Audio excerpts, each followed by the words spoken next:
ഇവർ കണ്ടു game night, ഇവർ കണ്ടതോ ഡേറ്റ് നൈറ്റ്. ഈ ചങ്കുകൾ കണ്ടതോ അവനവൻ ഇഷ്ടപ്പെട്ട പാർട്ടി.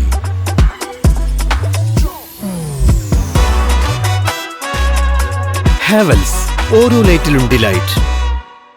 കരുവേലിപ്പടി ടാഗോർ ലൈബ്രറിയിൽ വായനാ കൂട്ടായ്മയുടെ നേതൃത്വത്തിൽ കഥാസന്ധ്യ നടത്തി.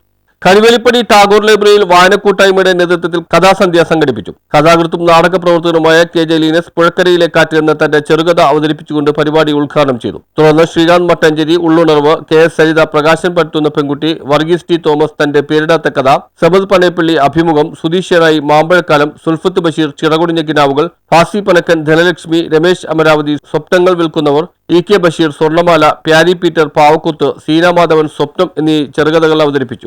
സംഘടിപ്പിക്കുമ്പോൾ അതൊക്കെ 10 പേരുടെ മുമ്പിൽ അവതരിപ്പിക്കാനുള്ള ഒരു അവസരം കൂടിയാണ്.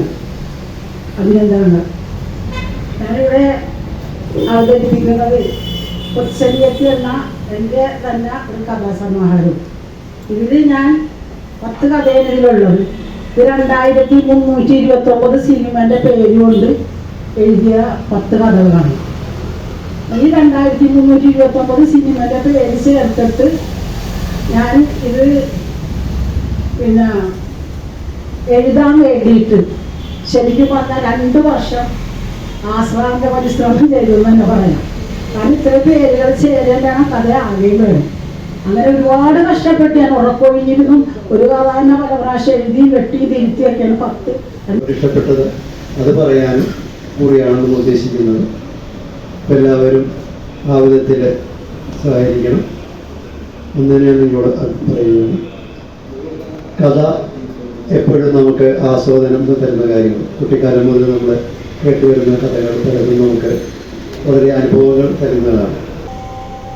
ലോകത്തിൻ്റെ കലാ സാംസ്കാരിക നഗരിയുടെ ഉച്ചയിൽ നിന്നും ഇൻഡിഗോ എന്ന നീലപക്ഷിയുടെ ചിറകിലേറി താഴ്ന്നിറങ്ങുമ്പോൾ ഒരു സ്വപ്ന ലോകത്തിലായിരുന്നു. ഇത് സത്യമോ നിത്യമോ? പ്രീത സജ്കുമാർ, ജോൺ കാസ്റ്റർ എന്നിവർ തങ്ങൾ വായിച്ച കഥകളുടെ ആസ്വാദനം നടത്തി. സാഹിത്യവേദി പ്രസിഡന്റ് സീനാമാധവൻ അധ്യക്ഷയായ യോഗത്തിൽ നോവലിസ്റ്റ് ജെ സേവർ ചെറുകഥകളുടെ മൗലികതയെക്കുറിച്ച് സംസാരിച്ചു. ഷെയർ അലി സ്വാഗതവും CS ജോസഫ് നന്ദിയും പറഞ്ഞു. News bureau, Mattancherry.